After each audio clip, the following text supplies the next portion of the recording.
Hello, everybody, and welcome back to another episode of the Classic Quest podcast, where we go through the classic albums and we try to figure out why they're classics. That's what we do here. My name is HSR. I am your lady friend Bonnie. I am Tzintziras. That's cool. He's new, in case you didn't notice. We'll talk after. Today, we will be going through, in my opinion, an undeniable classic. Whoops, did I say that too soon?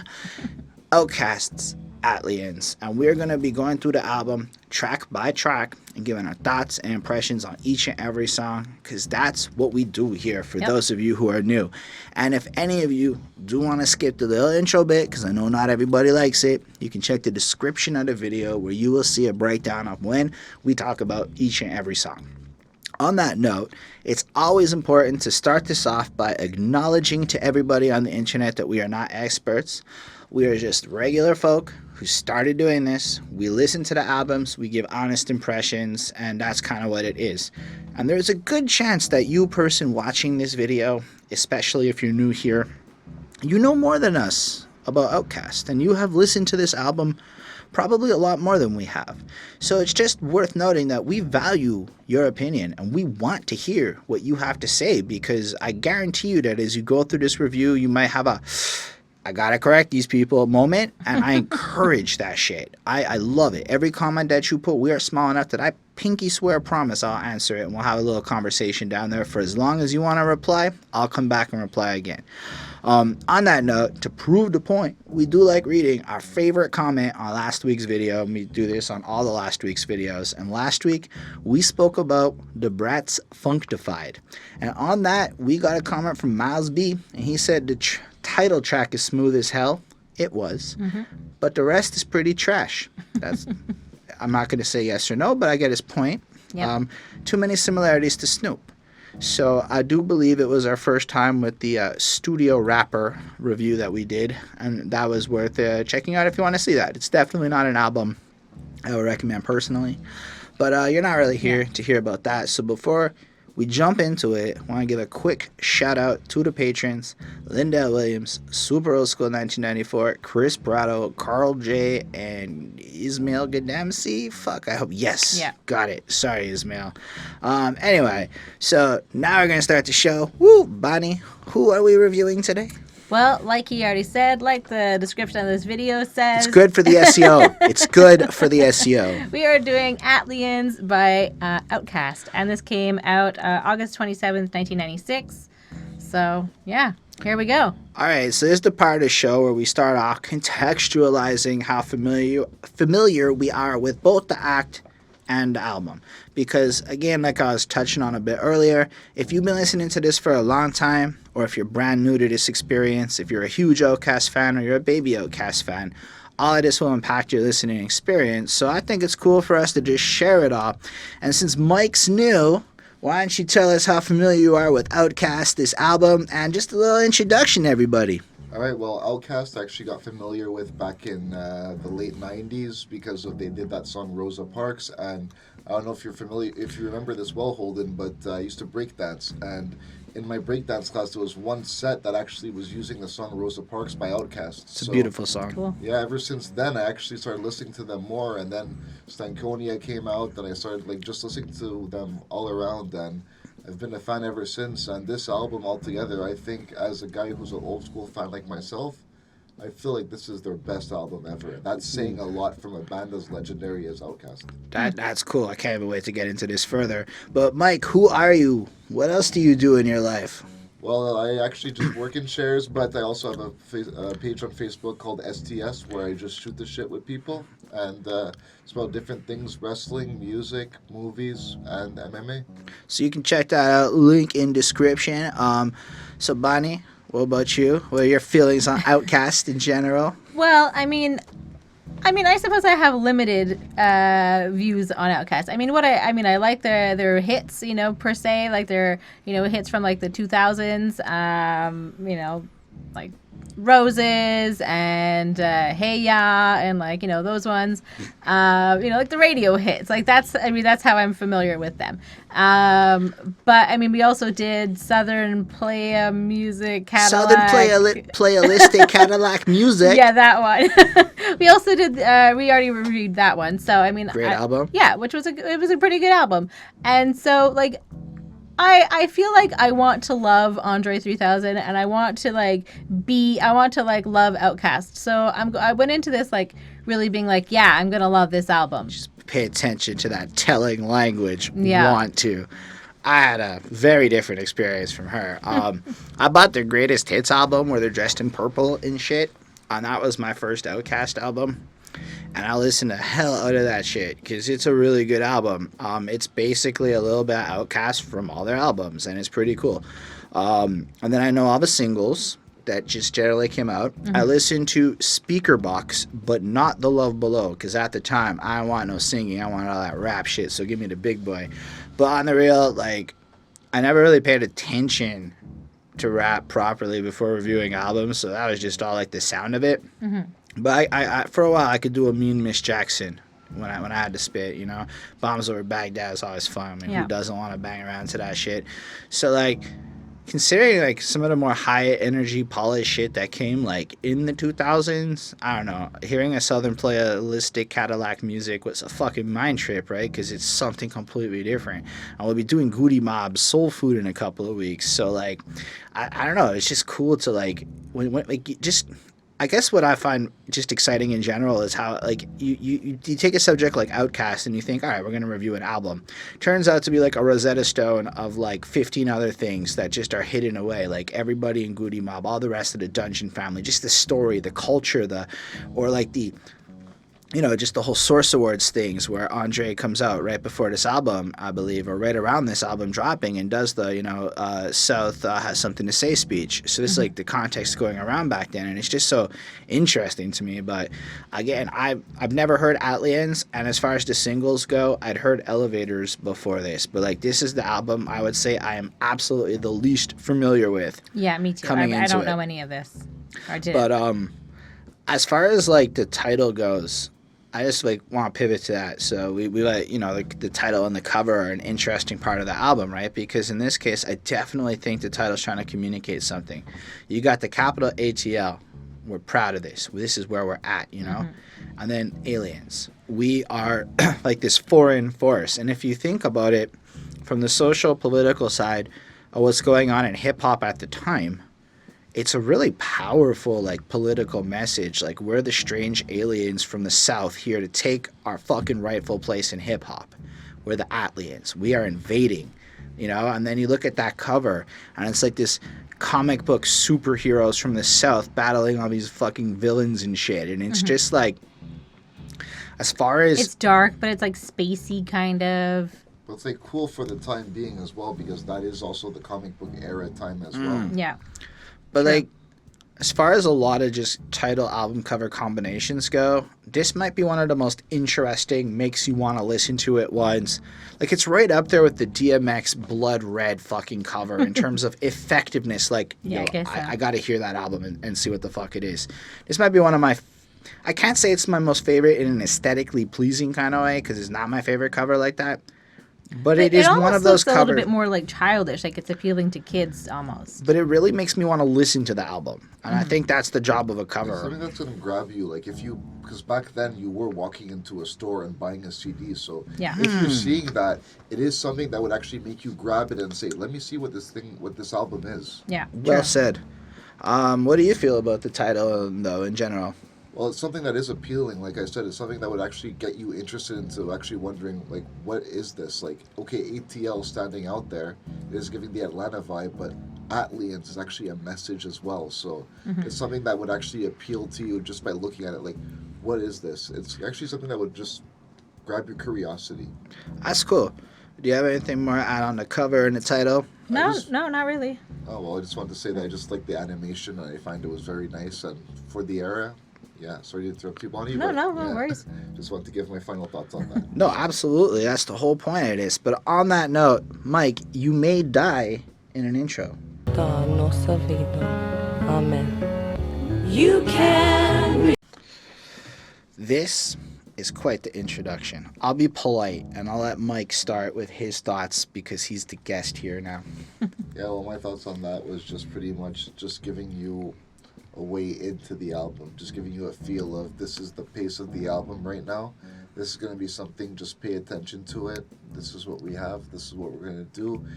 Even though it's not even them, it's more of like a choir type thing, but it's giving you a feel of the vibe, what you have to look forward to. Yeah. Okay. What about you?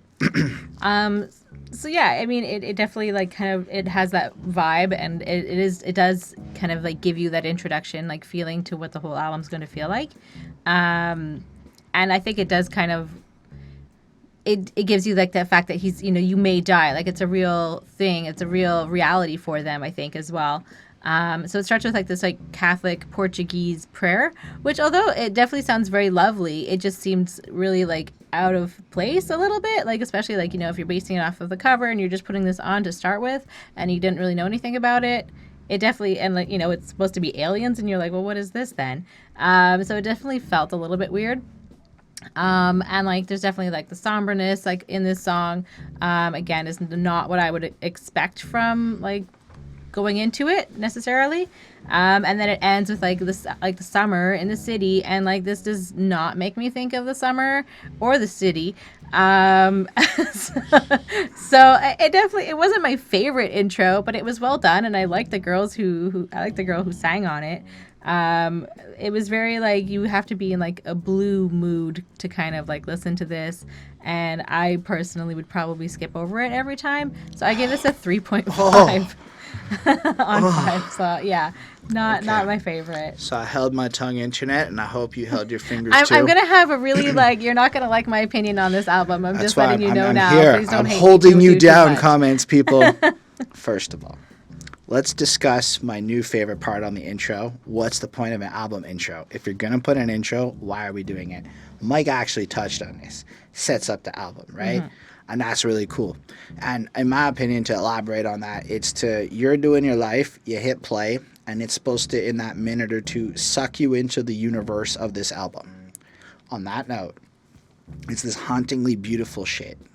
Right, it's got that hauntingly beautiful sound to it, where it's really pretty, in the way that like the Revival interlude on Revival sounds hauntingly pretty in the middle of that project. It's just got that vibe, and I really appreciate it.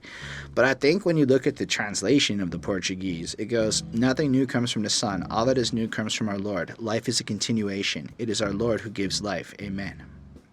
Which is really kind of an interesting way to start it off, to code a message in another language, a common Portuguese prayer or whatever, is smart. It's their aliens. They're not even, the first thing you hear isn't even like the same language. They're just that fucking weird as you put it out there. And I think maybe what you took as weird in a bad way, I took as like, that made me think. It made me want to know what the point of this was. But then you're right, it's not summer in the city. Because the whole verse is kind of saying that too. Like that is till it's summer in the city. So it's kind of waiting for that moment. This is the period before the good. This is kind of like whatever. So you can be sure some go low to get high. You may hurt till you cry. You may die. Keep on trying till it's summer in the city. Now imagine you're an OutKast and you're killing it musically, and the whole world hates you, and the South is being taken for nothing. And whether it's literally in the streets and shit, and that like environment, or whether it's like the music community not taking your city, keep on pushing. And even if you have to die to get there, keep on doing it until it's summer in the city. It's what I took from it. It's almost like a mission statement, recognizing the morose low that they maybe feel at this point in their life. Or at least that's the tone I get from this vibe. It's sad, but this melancholy happiness mixed, there's hope. It's not empty. It's just, it's really fucking, it feels like it's a bad day that will get better. And to me, it's just really deep and really cool. And when you really think about it after hearing the album a few times, it's a great introduction. It does exactly what it's supposed to do for this project, in my opinion. And I like the fact that it isn't them. That's cool in a sense, because it is this like beautiful thing before we get introduced. It's like the little opening credits, like back in the day when you would watch a movie and there's a little bit of an opening credit sequence, you know? before it got really capitalized. Anyway, I love this shit. This is one of the best introductions I've ever heard in my entire life. It is a 5 on 5. As far as intros go, blows my fucking mind. What did you give it on 5? I give it on 5. I'd say actually 4 on 5 because, like I said, it just sets up the pace for the album. So that's why I say 4.5. As at the same time, I understand what Bonnie means, like how it's pretty much tiring sometimes. How you could find it like just skip it to get through to it. I understand how some people might, if they just want to get into the music. But at the same time, if you're just someone who actually just wants to be a person who just is ready to put on an album from start to finish, I feel it's something that you could definitely enjoy. It's like you can't hear the album without the intro to me, but you can maybe listen to songs without the intro. You know what I mean? Yeah, exactly. Anyway, Yeah, all I'm trying to say, Bonnie, is you are not 2 dope boys in a Cadillac. that's true. Drop bombs, asking where we come from, South Coast slums. Just 2 dope boys. I'm gonna say something right now. If you was using headphones that cost less than $100, don't even listen to it. It's not worth your time. You're not gonna feel it. I'm not lying. I'm lying. I'm exaggerating. But like for real, you either need that bass in your car, that bass in the club, or that proper distribution of sound in a good non-Dr. Dre's Beats pair of headphones. And like, yo, it's enveloping. Just the sound. I feel like, I don't care if you don't like it. It's enveloping. I don't know, man. I got really excited right off the jump. You get that little aliens introducing things, and then Big Boy just fucking spitting. And there is something to the way that Big Boy spits, that spastic, almost like he's talking to you, but like with this crazy ADD flow. And not many people can make it sound like that because it's not a regular choppy flow. It's this weird Big Boy flow that I can never get enough of. And I can't say that like he's breaking the like overly insightful here in terms of deep, dense lyricism. But what he is introducing the idea that he is unapologetically fucking South. And he's not vapid. So you get that, like, on the one hand, coming up from the South, the ATLiens ain't changed, cooler than most players claim to be. That's from the A-Town, whatever. But then later on, speaking of pulling your girl at Jerry Curls, you bitches, every time I rhyme for y'all, I'm looking to prove a point, kicking a freestyle every now and then, but mostly after joint. And you get the sense that it's not just vapid rhyming. They want to make it sure that they are from the South, and they have something to say. And that's in the very first fucking verse of the album that comes in proper. And that just goes from there. You got that fucking, it's amazing in terms of it. I have to disagree with Big Boy, though. He's, hose and chokers is a great thing. Chokers should always be part of female accessories, in my opinion, and I like it a lot. So I know you're tired of them in chokers. I disagree with you, Big Boy, on that point. The hook is just dope, in my opinion. Like, it comes in. I mean, who isn't going, it's just 2 dope boys in a Cadillac. And you're just bouncing. How do you not bounce when you're, like, even in that moment? I mean, Andre's verse, she's just fucking proper. And here's the thing about Andre's verse, and I relate a lot to this because you don't hear it very often. I write rhymes, but I didn't come up battling. I came up writing rhymes in my room by myself, not showing it to people, perfecting my craft. That's what Andre's talking about here. That's the whole point of this verse, is like, yo, you're calling me out, you suck at MC with your little friends hyping you up. I don't have time for that fuck shit. So fuck this. And I'm like, damn, did he really say that? He did, because he is into excellence and he's pushing it. I don't know, it just flows on through, and they do their next verses, and they just manage to present like this whole culture, this whole, like, we're a real thing. We're not sellouts. And I like the fact that Andre even goes on in the 4th verse to start pointing out, we're not even that fucking rich, can't put you on my payroll, and I ain't got no Rolex or no diamond at the exit with a sign saying, we'll rap for food. Like, so much in terms of content is, like, packed into this introduction. So if you were wondering who the fuck they are, well, they're 2 dope boys in a Cadillac, and here's why. And that's the thing that's amazing about this song, is that the here's why is, like, these guys are just dropping, like, the kinds of flows and shit that, let's be real, people like Tech 9 inevitably got famous off of. Let's be real. And this is way earlier. I'm not saying that Tech 9 didn't do some different shit and got choppier with it, but, like, if it wasn't for people like this, there wouldn't be people like that, in my opinion, especially with the experimentation. But what they're having to say here is profound. it's like really speaking almost for an entire culture of hip hop that wasn't getting the love, in my opinion. I mean, Scarface comes from them, K Reno comes from. It's the South. That's how I'm looking at it. Maybe not Atlanta, but the South. You know, in general, I was blown away by this song. Now, do I think I would listen to this every single day of my life? No, because it is a bit of a morose, heavy album. But it is one of those albums for pensive thinking, for getting lost in some shit, for having you take on a different perspective and just vibe, man. I can't not bounce when I'm hearing it, you know? Like, I can't not do it. Even in my head, it's playing, and I'm like, I just feel it in my soul right now. This is a 5 on 5 to me. Andre 3000 is an incredible rapper with the melodies. So you got the lovey poet shit. You got one half of the equation. Big Boy is gangsta as fuck. He gives that side of it, hard hitting. But they both keep it real, and they're both spitting the same pure message from different perspectives. Like, literally, OutKast is the group for everybody. Anyway, that's what I had to say about that. What do you guys feel? All right, well, I feel it definitely, like I said, old school sound, it's definitely a sound for the time that it came out in 96. That was the vibe, that was how everybody was listening to music. But it was pretty much, it represents the group's name and the name of the song. It was two dope boys in a Cadillac, and they were outcasts to society. They were the ones pretty much saying, we don't care how we look, we don't give a fuck how we're presented. We're the outcasts, and we are just in a Cadillac chilling. Like, that's how it was pretty much, and I just feel the old school beat, everything to it just sets a good pace for the time, and for a guy like myself who appreciates old school, that's definitely a song that I could just feel myself bumping to if I wanted to have like an old school day where I'm just like setting up a playlist of songs that we're listening to that are from the early to late 90s. That's definitely one that I'd put down.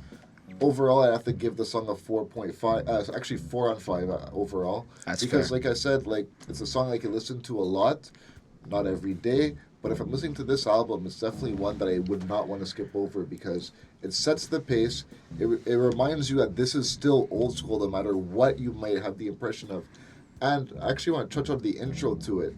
Intro to it definitely sets up the pace for the album with the alien sound. So definitely I have to touch on that. That added definitely some extra feeling to let you know what you have in store for the song and the album. But the feel, the lines, everything, I just feel it's a good feel for it. It's a good song.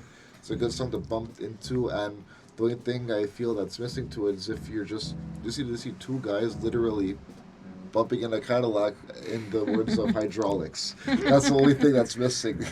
But other than that, the song is great, and I enjoyed it. How do you feel, Bonnie? Yeah, I mean, I definitely agree. I like the greetings Earthlings at the beginning. Like, that feels a lot more fitting for like the album, like with like the album cover. So I was like, okay, here we go. Like, now it's starting. So it definitely has like a smooth beat. The rap is all smooth. They're clearly like they're stating they're from like Atlanta, and like, you know, and they talk about like being like specifically from like the hoods or whatever, and that they've kind of made it, but they haven't. They're successful, and like you may know their name and everything like that, and you know you may know their music, but you know they still have made some like silly mistakes, and maybe you know they've done some stupid things with their money, so they don't also like have a lot of money right away. Maybe they just bought Cadillacs. I don't know what they spent. No. I want to just interject, and I believe you guys can correct us that it has a lot more to do with how the label pimps artists and exploits them in that era of music. So they're signed, and while millions of dollars are made, is OutKast making millions of dollars? You know what I mean? The record label is, yeah. I mean, I recently learned a breakdown of costs and shit. Man, artists don't make a lot off. Like, they make money, but like, if you just consider what they have to front in costs to produce the album, to go on tour, to create all of their shit, Yeah. it's not like they're rich. They're only, as Andrea will say later on, rich if people are dancing. True, very true. So yeah, I mean, but okay, they're doing okay. But they've come up from nothing, and so you know they're doing better than where they were, I guess. But they're still like there. They're still living in Atlanta, I think, right? Yeah. And so yeah. Anyways, I liked it. It's good. It was enjoyable. It was fun to listen to. It wasn't my favorite on the album, but I didn't hate it. It was fun. You know, I'm wanting to like this. So this is a 4.33. I'm giving it. That's fair, and I want to make it clear. I'm very aware that to everyone on the internet, my grading system sucks, and I grade everything too high. It's my grading system, and I'm gonna stick to it. And I'm too like. It's fine. I grade too low. It's very fair. picky as well, as I'm an old school fan, but yeah. Overall, you'll see throughout the video. I look at it like there's not gonna be a time in my life where this song starts playing and I go, "This is a bad song." Like it's never gonna happen. No. Nobody's saying it's a bad song. I'm saying it's damn near perfect. Okay. You know what? Maybe I am the ATLien of this room. Maybe you are. Everybody let me hear you say, oh yeah, yeah. Now, my oral illustration. I'd like to start this one off by quoting the great Big Boy, who left us some actual commentary on the beautiful platform known as Genius.com. So when you click on the lyric annotation, and when I'm on the microphone, you best to wear your sweater, because I'm cooler than a polar bear's toenails. Great Mr. line. Big Boy has to say, polar bears clearly have claws. But you know, I added that last part as I interpreted it, but it just feels like it flowed well, and I thought that was an amazing annotation. Like, It's such a weird thing to say. like it's just. The line is great. You don't need to tell anybody what it is. We get it. He's like, I get it. You know what it is though? Like, if you do say something wrong, I bet for like a decade he got interview questions asking him if he knew about the anatomy of a polar bear's paw. It's just something. So I thought that was hilarious, and I wanted to share that with y'all before we started talking. Animal facts. But Bunny, why don't you start us off this time? So we have the alien sounds at the beginning, so I appreciate like the continuing of like the theme overall. It's a great beat. I really liked Big Boy. I really liked his flow. It was really cool, and I like the way that he writes. And there was a couple of lines that I thought were kind of funny. So go get your fucking shine box and your sack of nickels. It tickles to see you try to be like Mr. Pickles, which I thought was very funny, and it was like good rhyming. And it just seemed like entertaining. And like the hook is like super fun and catchy while also like being like super southern. Now throw your hands in I'll just go through it. Now throw your hands in the air and wave them like you just don't care. And if you like fish and grits and all that pimp shit, everybody let me hear you say, oh yeah, you're. I won't go through it again, but it's a fun hook. I liked it. And Andre feels kind of like, they're like the odd people out, that they are weird and everybody looks at them like they're the aliens, in like the rap game. And Andre says no to drugs and alcohol because he's trying to like focus on his work and like stay on like a clean path and do the right thing.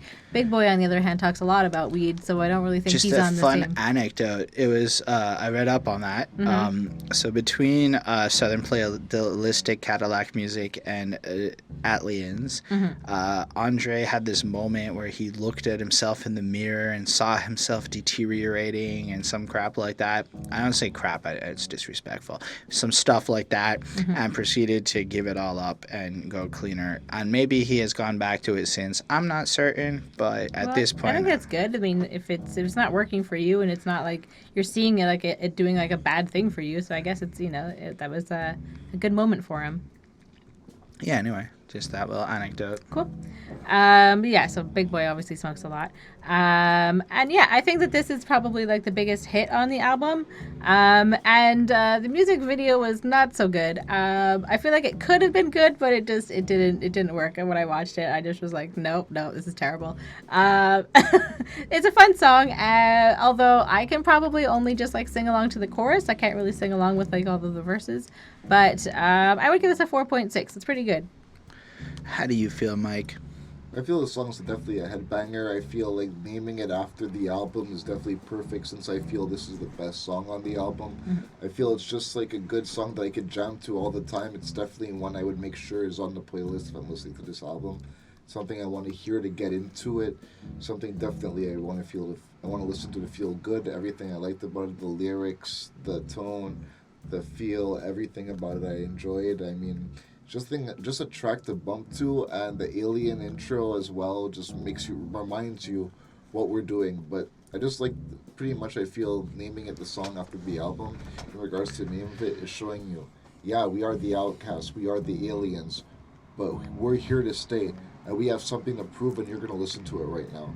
And for anyone out there that thought that OutKast were too commercial or too popish, listen to this song and you're definitely going to have a different feel about that. Because this is going to remind you that how these guys started off, how these guys really are. Yeah, they have a song that's popular, but they're still real. They still have something to prove. And listen to their old school stuff and you're definitely going to have a different appeal to OutKast. That's a very fair point. So this song to me is an interesting in terms of this album placement. So the intro is shit's fucked up, it's bleak, but it'll get better. Second song is we two dope boys in a Cadillac. Who they are. Now this third song is a little bit maybe more how they feel, why they're ATLiens. And if you really like look at it from that perspective, it's to me fucking just, it's brilliant. See a big boy he's flossing, man. Tell me that first verse is just not proper fucking flossing. Because yeah, I read the line, but his flow on it is elegant, it is quick, it's rapid.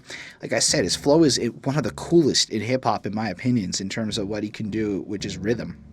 And he's almost like a bassier kind of rhythmic feel in the vocal side, whereas Andre complements him on like a different, more melodic feel. I like it a lot, that juxtaposition and shit. Anyway, so he's just proper in that first verse. That obviously the chorus is a southern banger that I don't empathize with as a northern city boy, but I get it. It does make me empathize and want to go to the South. And I would love to hear what your favorite Southern dish is should I go down there, because the food Stop, don't even do it. It's just going to part. make me want it, and we can't. Oh. I've actually been to Atlanta, and I actually tell you, I was actually in Georgia for Savannah, Georgia, and if you go to any soul food place, you'll definitely be able to have something like with some grits, cornbread, black-eyed peas. I have been looking for cornbread mix everywhere. I can't find any. Yeah, well, in Georgia, you'll definitely have the best soul food ever. Oh, yum. But yeah, then in the second verse, Andre comes in from a different tone, and I like how he starts this verse. Now my oral illustration be like clitoral stimulation to the female gender. Ain't nothing better. Let me know when it's wet enough to enter. So evidently his rhymes work really fucking well on the women, and that is a large group of ladies who want to fuck him. And his words alone and his poetry makes that happen. And then if not, I'll wait, because the future of the world depends on if not the child we raise gonna have that syndrome. And it's like, damn, so he wants to think about having a kid because of the implications of what could happen with that. I don't want to go too much into it, but I just thought it was something like, when was the last time you heard a rapper even ask a question like, what would happen if I had the kid? I mean, really, like, yes, there are rappers who do shit like that, but to really just speculate it like that, or will it know to beat the odds regardless of the skin tone, or will it feel that if we fine tune it, it might just get picked on, or will it feel it give a fuck about what others say and get gone?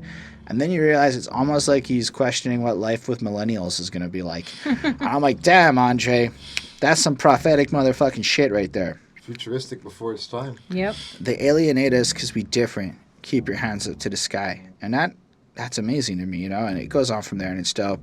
And then Big Boy mentions that Andre's in school, and apparently, and again, this is an amazing thing to be able to say, after the success of the first album, Andre decided to get his GED and go back to school and get that taken care of. So literally, Big Boy wrote this verse. I could just picture him smoking a blunt in the dungeon, right? Doing his algebra. No, he's waiting for Andre while Andre's in class.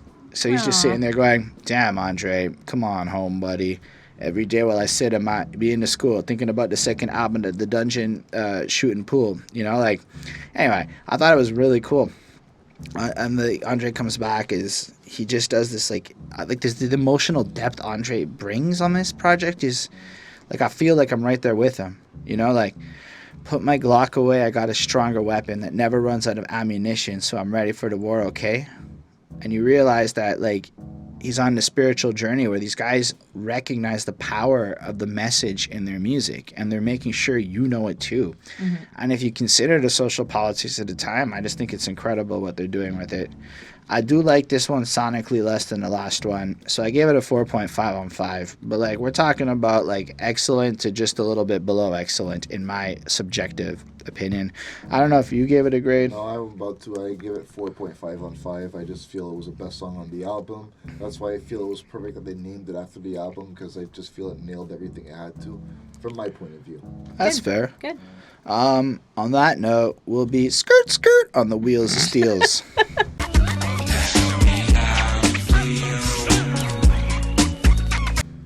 Gosh, the scratching in this beat is just like, it's beautiful to me.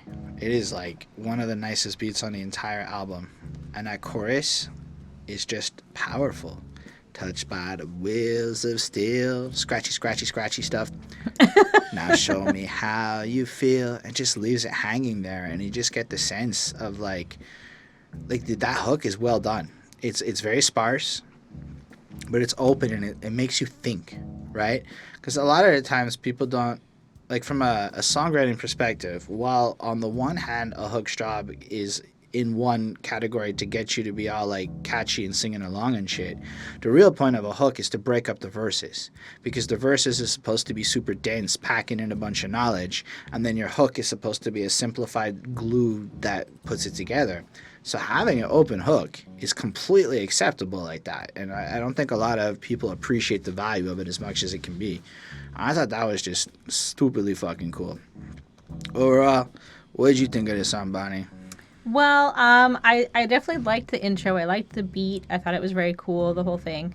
I liked Big Boy's like intro at the very beginning, and it goes, as I sit in my b-boy stance with flip-flops and socks and sweatpants, I finna enhance your brain. Check it out. I appreciate that. I like the outfit. He's sitting there with flip-flops and socks. That's something that I would definitely pull. Yep. I think that was cool. So I think that he talks about like him kind of getting into like some trouble in the hood, and then like he quickly learned like where to stay away from and who to stay away from. And the Wheel of Steel refers to the turntable, which I definitely did not think of like right away. I just assumed like Boyz and Cadillacs. I just assume it's a car thing, but apparently not.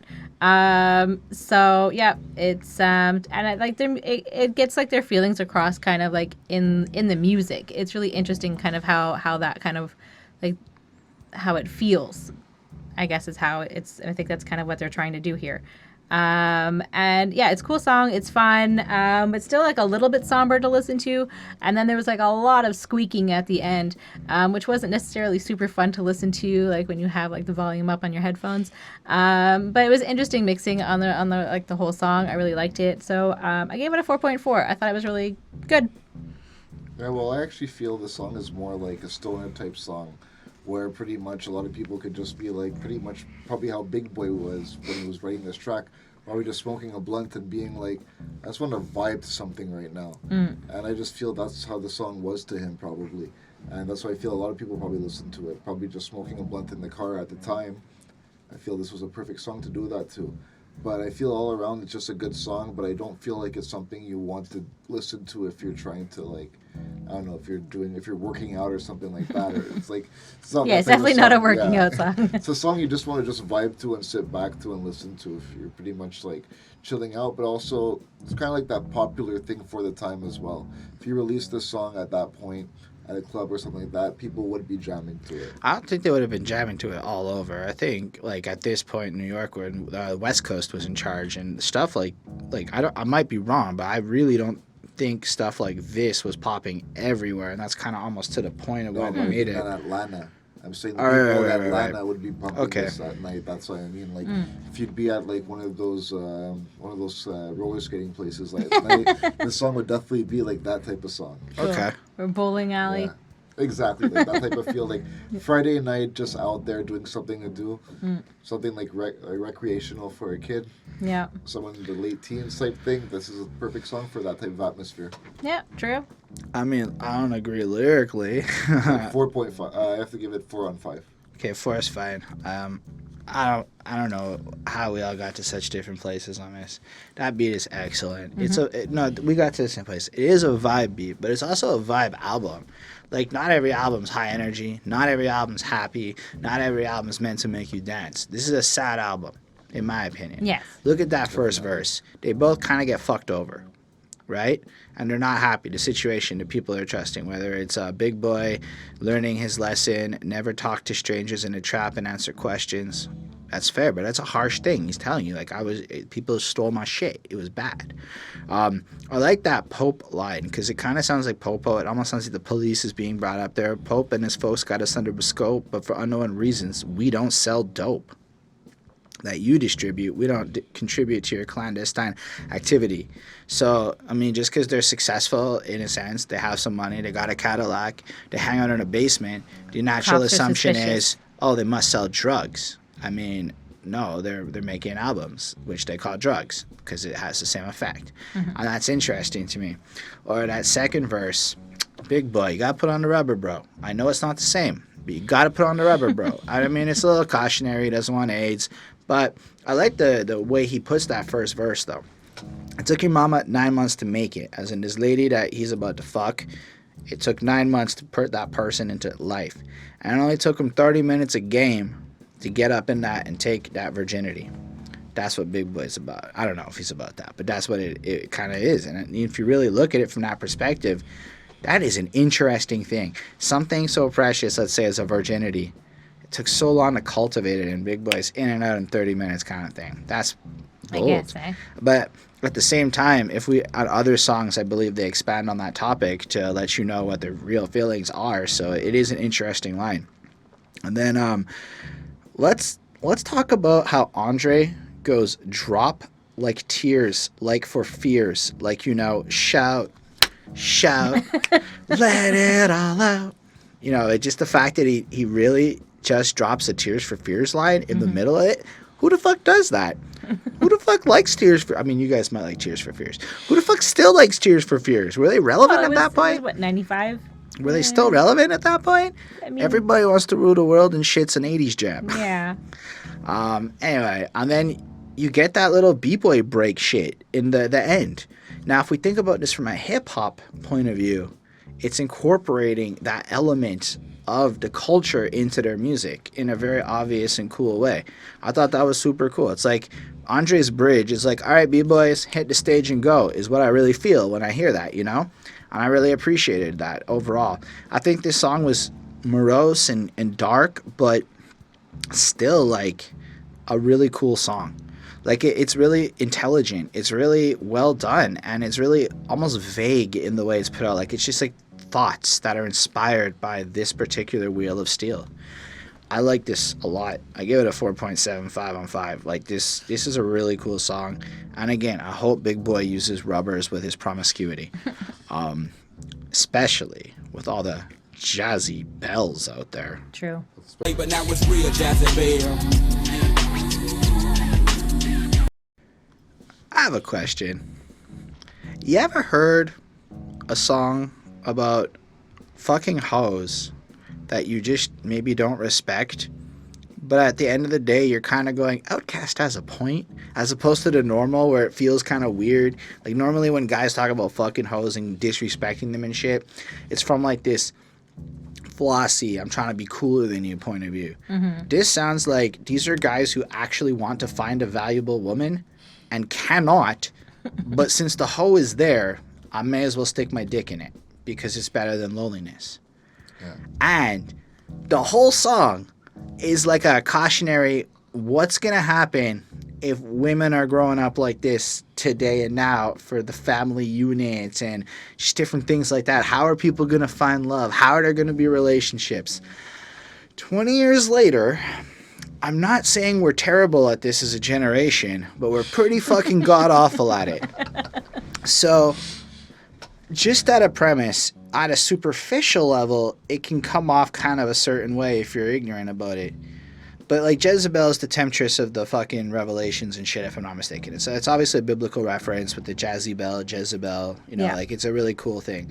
So, it's really interesting to me how just both of them are able to put it out. Like Andre's like, I want a real person. And then Big Boy's more like, how am I supposed to respect you if, you know?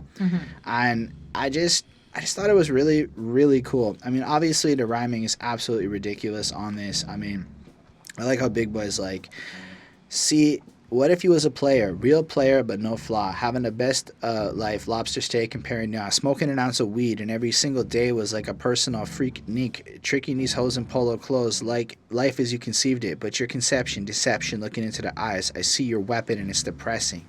They're digging up in your thighs, leaving deposits, keeping your closets open, etc.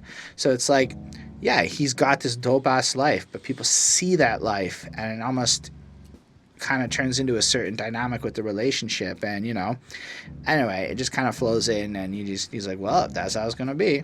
And then Andre kind of takes it maybe a little bit more from a romantic point of view. But what I really liked was, over the years I've been up on my toes, and yes, I've seen them things like Kilroy. I was like, did he really do a Kilroy reference? Kilroy is a little graffiti shit that showed up all over in like I think it's the Second World War. So in a sense, it's a really smart fucking bar that requires a knowledge of history to fucking appreciate. And then Chill Boy, because the folks might think you soft, talking like that, man, fuck them, I'm going off. I'm coming right back like boomerangs when you throw them, with these old ghetto poems, thinking it's better for them when they can't let the thumb down from hitchhiking. Anyway, it's just this beautiful, like, I feel like it's just poetry in motion. Like, they write poetry at a level where it really feels like this shit should just be analyzed in classes. And, I don't know. I think that the tone of the song is really interesting. Their point of what they're trying to say is actually really, really cool to me, because it isn't from a place of like misogynism. It's from a place of like, we are observing this as the good sociological people that we are in the world. It just so happens that we get all these women. This is just part of our experiences, but Lucky them. But they can go to hell and lay with Lucifer because they're burning anyway. Big boy user and abuser. I'm like, I get it if that girl's gonna be like that in your presence, because a lot of people don't maybe realize that. I'm certain if you're a dude with a hell of a lot of money, 2/3 of the chicks talking to you is after you for certain reasons and offering you a lot of things for certain reasons, as opposed to like, I don't know, the more regular of us who aren't wealthy and able to pull off that lifestyle. Either way, conceptually, the song blew my fucking mind. The bars are great. The flow is great. Consistency. They're never going to not be great with these two. 4.5 on 5. Brilliant fucking song. Yeah, well, I feel this song was pretty much a continuation from the last song in regards to the whole rubber thing as you were going on. Yeah. Definitely, I feel like that. But at the same time, I feel it's guys who are saying, yeah, we want love, but since we are rappers, we are pretty much involved with a lot of women at the same time. So it's like, yeah, but we can still have fun at the same time. We're looking for a woman, but let's still have fun while we're still able to. And yeah, pretty much, but still wrap it up at the same time. But I feel like this flow gave me a reminder of Miss Jackson in a way. Pretty much like this is the 96 version if Miss Jackson came out in regards to flows. I feel it gave it that type of feel. And I feel like that's why if it was probably released as a single, it would have been popular. But I feel like a video for this could be very detailed, especially in the Atlanta feel. Like the weekend like feel in Atlanta definitely would be like that, especially as two artists who are underground somewhat getting noticed. So I feel like you could definitely have a lot of fun with this and definitely set up a lot of paces in regards to what you're going at and in regards to telling a story, as I feel there is some continuation from different songs to different songs on this album. Right. So definitely that's my take on this. But if I'm going to grade it, fun song all around, so I have to definitely say 4 out of 5. Nice. So actually, this is actually like the third single off of the album, and the third and last single off of this album.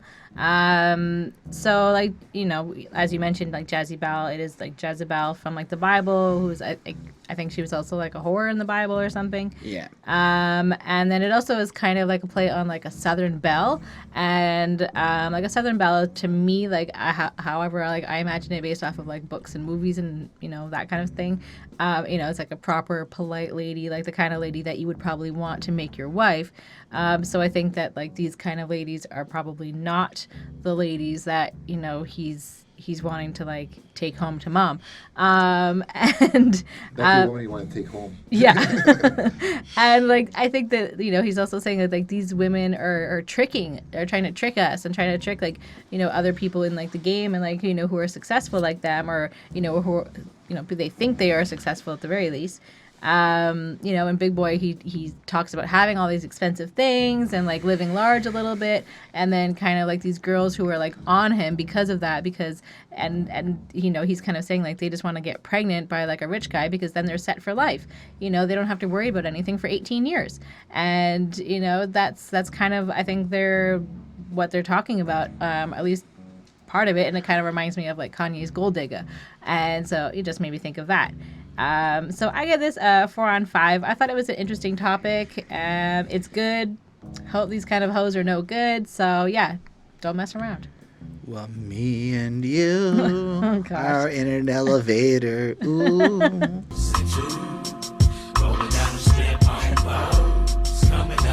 All right, Bonnie, how do you feel about this guy?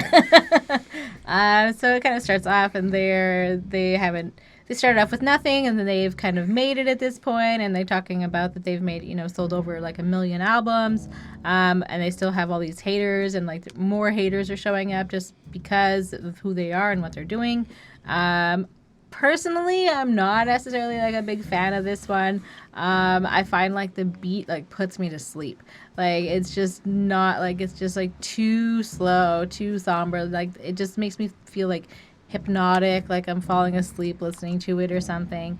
And it's good. It's made well. It's got good lyrics, but it's just not something that I would necessarily be like drawn to. For me, I just find it boring and not necessarily like acoustically interesting to listen to. My bad. That's okay. Well, I actually feel somewhat the same way, even though I'm a fan of old school. I know, but still, this song does actually feel like too slow in it. Like, it's one that I like, but it's not one that I would definitely listen to. Like, it's one that if I would shuffle the album, I'd probably skip more often than not, because I do feel that it's too much of a downer in regards to songs on the album, in regards to the flow. Yeah. I feel like it's definitely a song I'd probably listen to after work when I'm trying to fade out and stuff and just try to chill out type thing after work, but not a song I would try to listen to if I'm just like vibing on a good vibes type thing. Mm-hmm. Not that type of feel, but if I'm gonna grade this song, I'd definitely probably give it a 3 on 5. All right.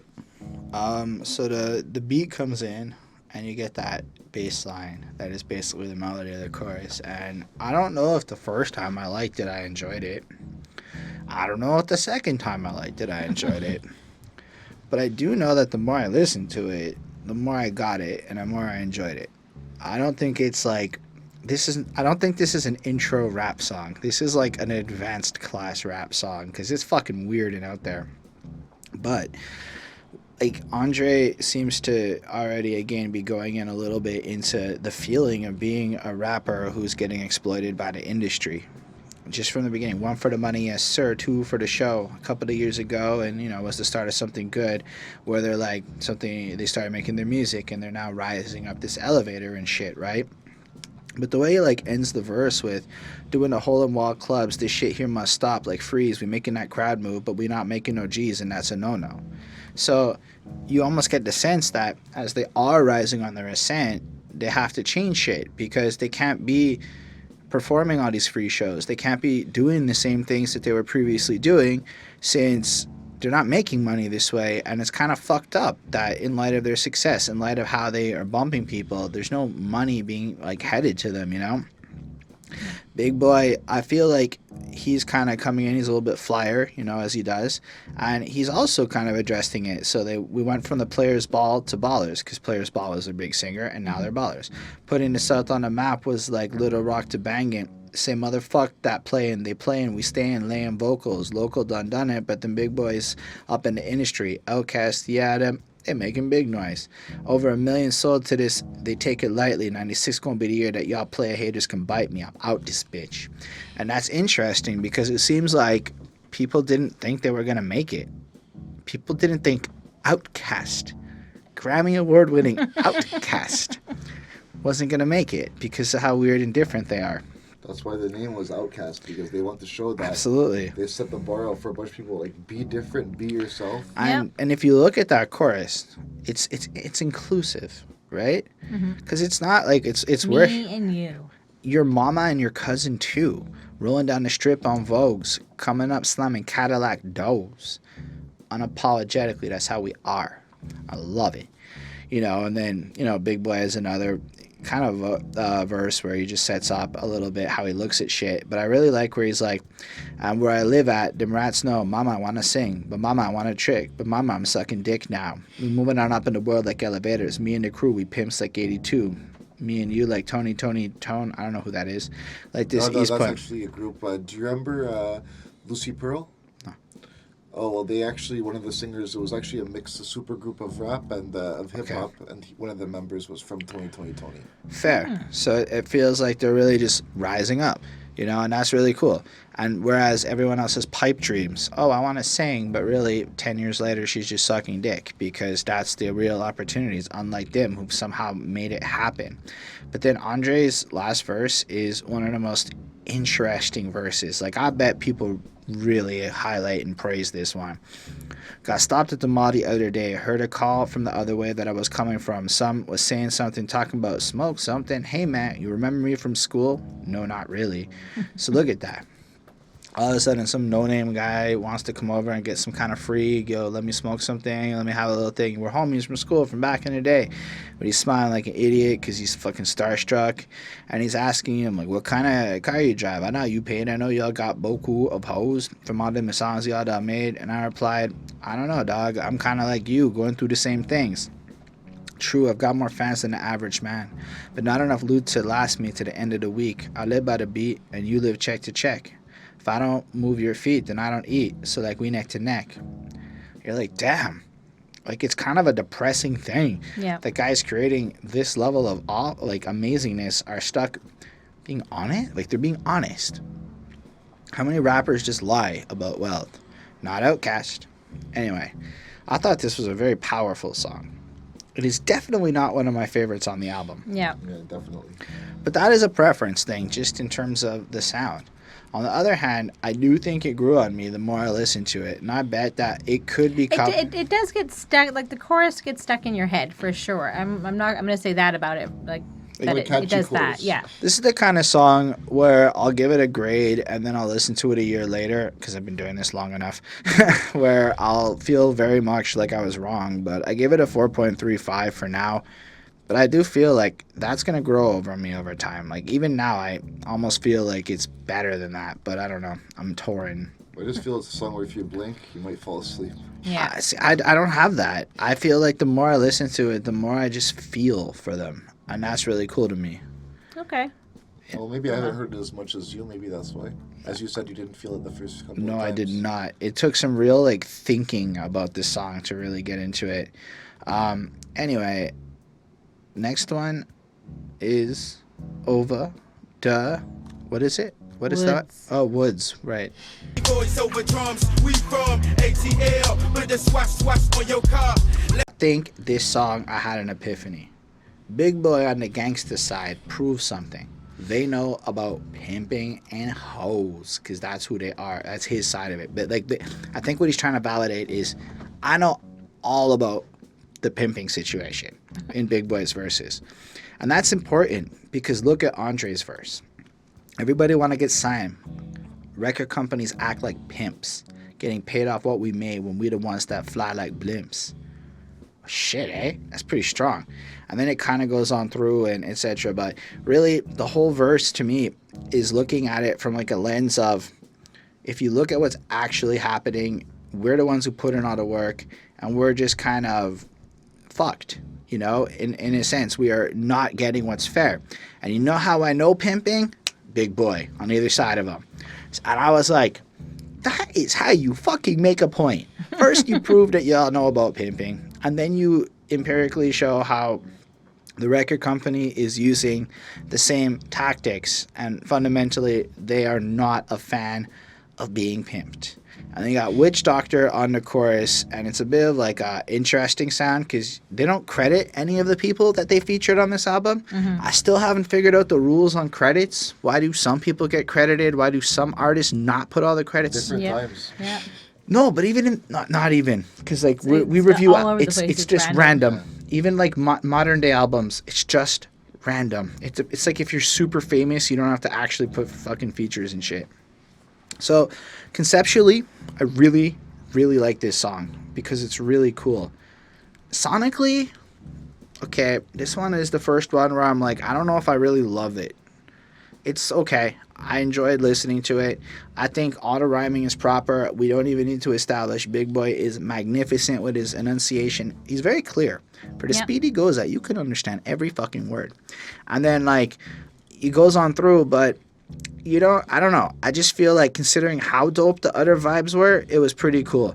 And I did spend about 10 minutes trying to figure out why the fuck the book is called The Postman Rings Twice to try to understand his fucking reference here.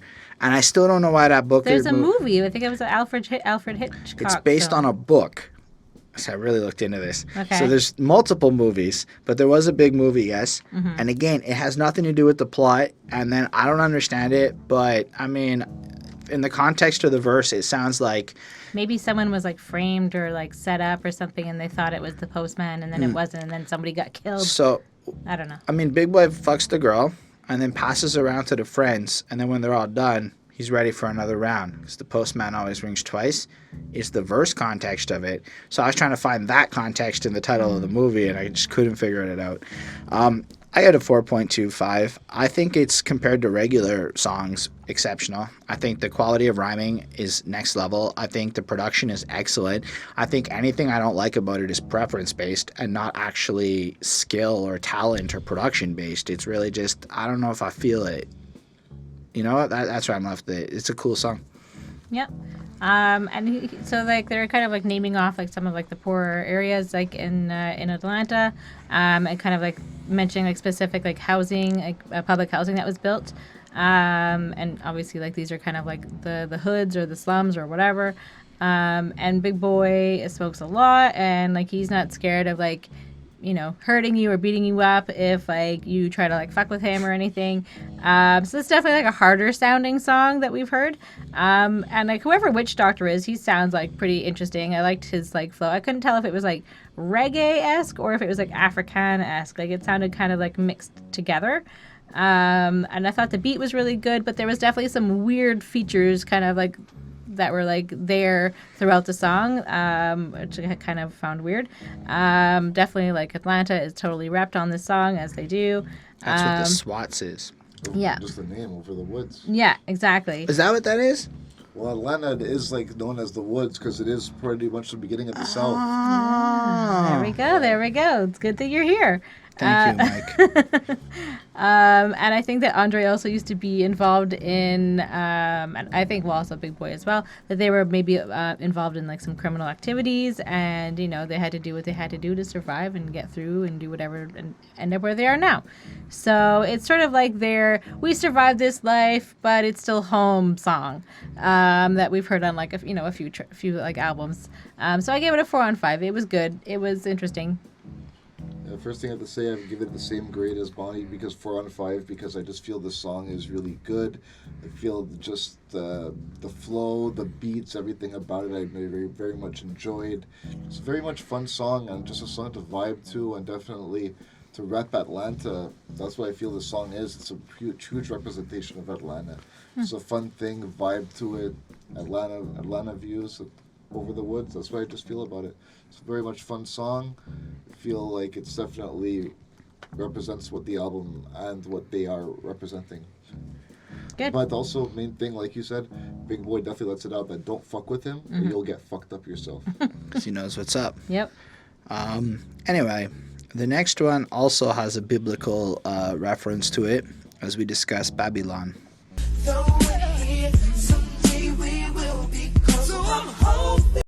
Did you hear Andre's verse here? Pure lyrics. He basically implies that he was born addicted to coke in a sense because his mother abused the drug while pregnant, and though he has never done it in his life, it still unfortunately plagues him. And then he flips the tone, and as he feels this way about it, he looks around while the rest of the country bungees off bridges without no snapback, and bitches say they need it to shake their fannies into ass clubs. And you're like, damn. Doing cocaine, in a sense, could be looked at as bungee jumping, a highly exhilarating experience with a slight risk of death. Yep. And that is a slight risk. I didn't say a high one. And that's what it kind of is. And then the fact is, people do feel like they need it. And then you just look at this verse flows on, you know. They go out on the route, turn each other out, burn each other out, where a bona fide like me can't even get no back rub these days. Ain't that bleak on my part, and let me hold it down, because else they shut you down when you speak from your heart. Now that's hard. If you look at that, well, I believe he transitions a bit into the fact that while everyone seems to be coked out and faded and escaping it, he's trying to do some real shit with his lyricisms, and they shut down. So they, and then while we ranting and raving about gats, they made them gats. They got some shit that'll blow out our backs from where they at. And I'm like, damn, if you really, really think about it, it's like, it's true. The guns that are in the hood and shit that everyone's complaining about are not supplied by the people from the hood. If you really want to get technical with it, yes, there are going to be guns that could have been created from the hoods, but I'm pretty sure that most of the Glock 9s and the Smith & Wessons and all these other name brand guns in the hood came from other sources, is what I'm trying to point out. Yeah. Meanwhile, there are just bigger and better shit. And that chorus, ooh, I feel the battle's just begun. Though we're here someday, we will be gone. So I'm hoping, wishing, praying to keep my faith in you. And I'm just like, wow. And if you think about it, it's like OutKast knew from the beginning that their battle was for social change and that we're going to use their music as a force for good. Almost like in the spirit of what I think hip-hop is supposed to be. And I thought that was beautiful. And then, I don't know, the second verse, I think it's kind of like women and getting distracted and that kind of a shit, and just sex is a temptation also, because, vices and shit leading to Babylon, the sinful place and shit. I really liked when he's like, and I'll see you on the next song, or I really like when he's like, put your hands in the atmosphere if you know what I'm talking about. I do, Andre. Now, if it too harsh, then walk on out. All right, Bonnie, I guess we'll talk to you on the next song.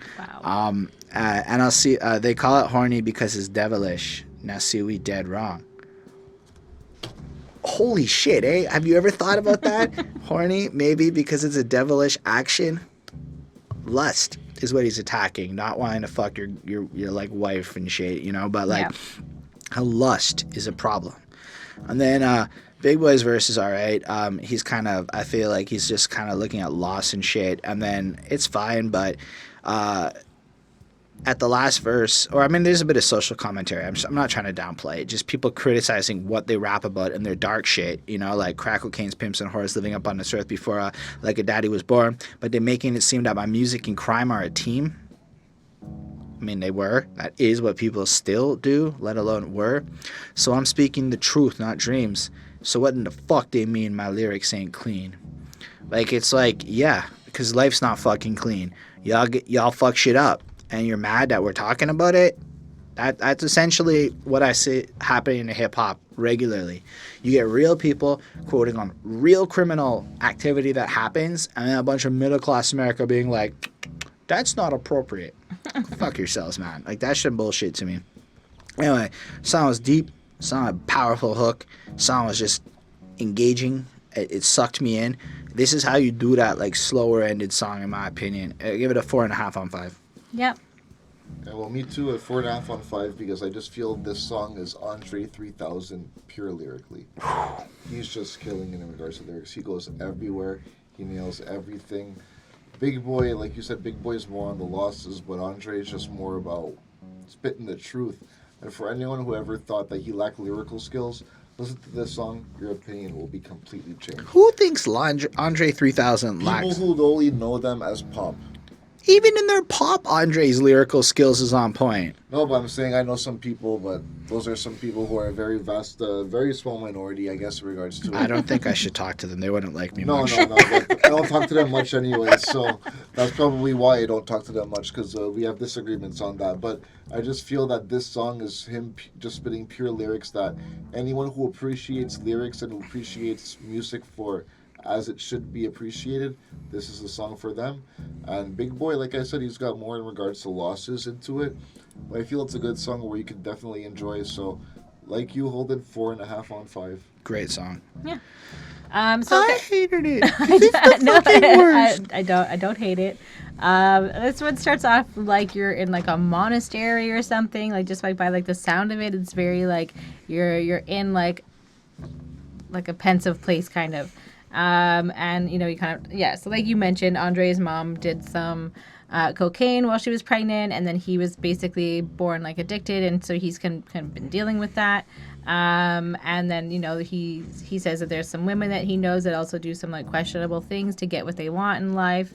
And he also questions who is the one that like who's like the one that allows like them like all these guns to like show up in the hood and to be accessible. And he's kind of like, well, maybe it's the government, or maybe he's just kind of like questioning what's going on. And it's obviously somebody that or the powerful people that like want like rid of these people or want them kind of like eliminated a little bit, and then it makes them look like it's like black on black crimes and things like that are happening, when really it's kind of like put there by like probably white people.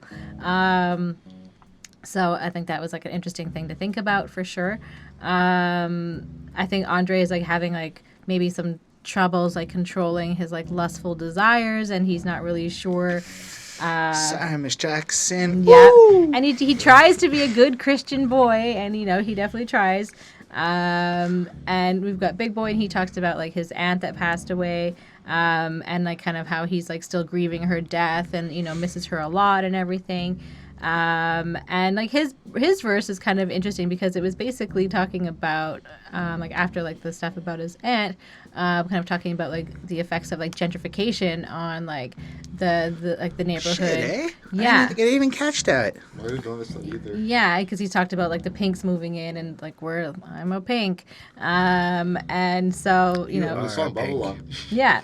And so it's just kind of about like like the takeover of them, and like what that means for them, and like people just trying to like get rid of them. Like it's that constant get rid of them feeling, that they have to deal with. And so yeah, they both kind of talk about like their shit that's kind of going on in their lives, but they're also kind of questioning their faith and hoping that their faith can get them through these struggles and like these issues that are going on in their life. And it definitely has like a somber vibe, but there's kind of hope in it at the same time. It's sad, but it's hopeful. And it's definitely Like the whole album's tone. yeah. Definitely.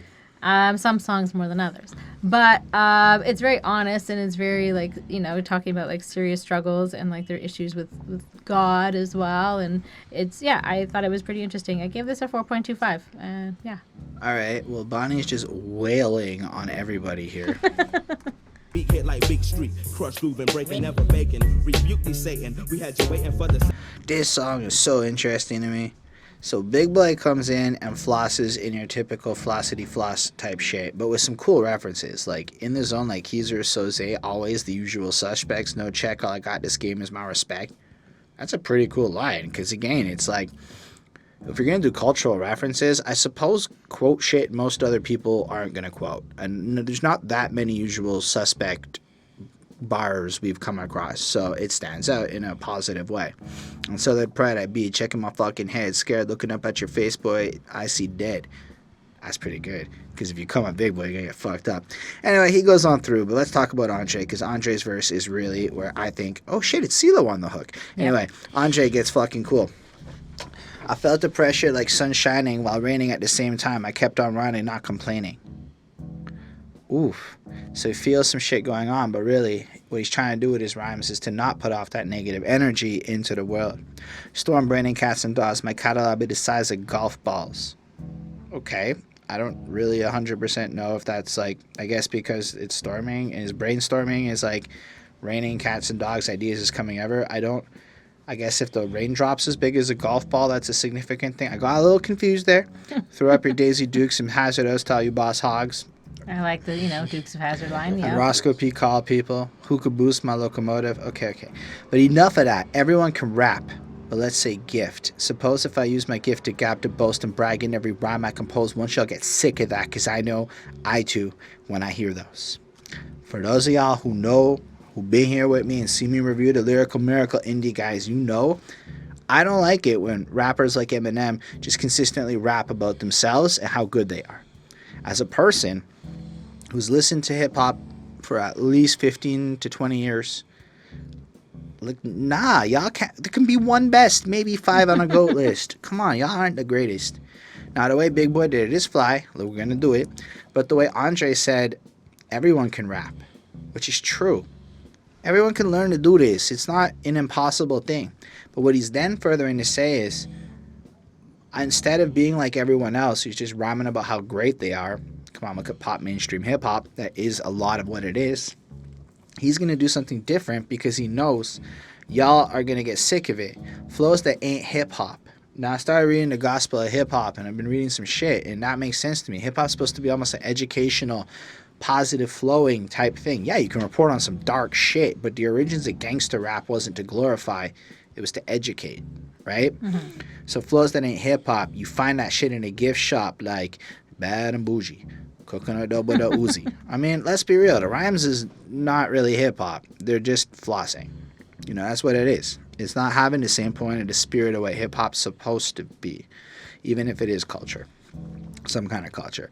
But then he goes on, and like, you're not even done. You already have enough shit to talk about for an entire song from Andre's verse. And if you hate my fucking guts, just go ahead and dap me, because I'm going to dap you anyway, and then go home and pray for your ass later, because we might need you in this war. I'm wailing on you traitors, like that. Because in light of the fact that you might be a snake, Andre recognizes that shit could get so bad that at the end of the day, it's better to hate each other as black men and be united than to actually hate each other. You know, like, it's better to get over ourselves and show a united front for the sake of everybody. And I'm like, damn, Andre's a poet. And I know it. I had just another 4.5 on 5. To me, it's another brilliant fucking song lyrically. Tone-wise, it's just really cool. The beat's nice. And it's short. It's kind of nice to get a little 2-minuter in the middle of this. Yep. I mean, I don't really have too much else to say about it. I mean, I thought it was a very nice beat. I think that they're definitely showing off their lyrics and like their rapping skills here. And yeah, I mean, it was all right. It was short and sweet. I give it a 4 on 5.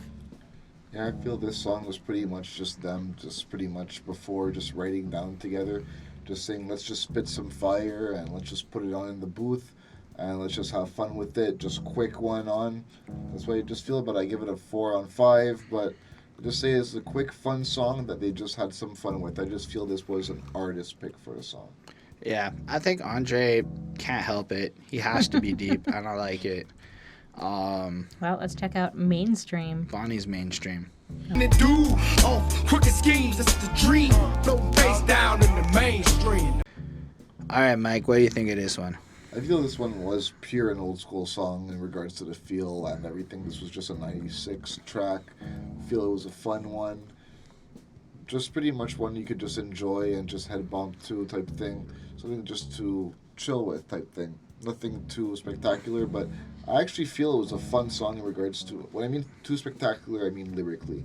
I just feel it was a fun song in regards to everything with it. Still good lyrics, but nothing that blow minds you, but still a fun song all around. But I give it actually 4 on 5. Nice. You, Bonnie? I also gave it a 4 on 5. So it starts off with like water sounds, and I'm assuming that's like a stream, like the main stream. And like they're just trying to like make good choices in like their neighborhood and just trying to be better, which is like a great thing as always. And they're trying to like stay away from like the drugs and like the violence and everything else that's going on. And I liked how in the hook they talk about like peaches and cream, which makes me think of like, you know, Georgia peaches. It just makes me think of the South. So I think that was like another nice kind of like pull to like this, to like Southern lifestyle. And there's like some criticizing of the people who aren't real, and you know how they just make like music for like the mainstream and they're just like in it for the money. You know, and they're saying like, you know, we work really hard, like we, you know, but you know, they're not in it for the money, they're in it for like the artistry of it. I mean, the money won't hurt though. And this is like another one that has a kind of like a somber tone to it. And kind of saying that like the people in like the hood will like might like pull you down and might try to like keep you there, like, and you need to like fly free from like them. It's not necessarily like a song that I would go and like put on, but it definitely like has its place. So it was meaningful enough, so I gave it a 4 on 5. That's fair. I think this song is brilliant. So it looks at what is considered to be mainstream in the hood Simultaneously, it looks at what rappers are pressured to be doing to be mainstream rappers. And then simultaneously, it seems to be questioning, like, even just what it means to go mainstream. And I just thought it was beautiful. Like, I don't really know who Timo is yet, but considering we're going to be talking about Goody in a couple weeks, pretty sure we're going to hear a little more about Timo. But right off the jump, revolutionary, scary, thought-provoking, spoken, words of a change, but I don't feel, but I see visions for me at 23, making it free in my community. I'm like, right off the jump, it's like, maybe people like to scream revolution as words a lot more than they're willing to do it. And it's just like, from his point of view, he's trying to create a change. And he has this vision of something better in his community he's going up for. More of an actions speak larger than words thing. Yeah. And then it just kind of flows in and kind of moves into more of the darker side of shit. Like cocaine dealers walk the wrong side up in their rides, looking cleaner than I seen them the last time. They were selling dimes. Now it's quarter key, stacking G's in the south side. You know, and then it flows in a little bit more into kind of the killings, the block hard to get by, dope dealing, fatal killings, and fed time to writing rhymes. It ain't just the police. We kill each other, just another brother. Fast living will get you took. Thinking it can't happen to you, and then it do. Off crooked schemes, and it's just a dream, floating face down in the mainstream. And that's where it kind of takes its trip. So by living that mainstream, quick money, drug dealer life, you live a mainstream life until you're literally face down in that mainstream in the water. You know, the metaphor is pretty powerful to me. But also, yeah, just how you said it, though, it made me realize as well, just trying to do that shit adjust to the mainstream at that time as well. That's what I feel the song is doing as well. They're going in the mainstream of things. Yeah, and you know, Andre, I feel like again focuses a little bit more on what people are producing and how people are just gonna, you know, lost dog paddling, backstroking, what done happened by rhyming catch it a day when recipes call for blackened. You know, it seems like they're gonna be doing whatever's hot as opposed to what's gonna actually be strengthened. You know, wrong ingredients, maybe too much herbs and spices, maybe you got hungry for the wrong dish of them greens and it's enticing on how them Jones sings. Oh, that is a complicated and obscure cooking series of references to say you got greedy. That's pretty dope. Anyway, it keeps on going until, you know, you end up fucking up your life and now you're face down pursuing a mainstream life. Now, the first lyric on my first listen to of this album that really popped out to me wasn't the elevator's hook. It was, I let you stay in my crib. Now you know where I live. When you was hungry, fed you a hot meal. Look at the hand you deal. I was like, damn, eh?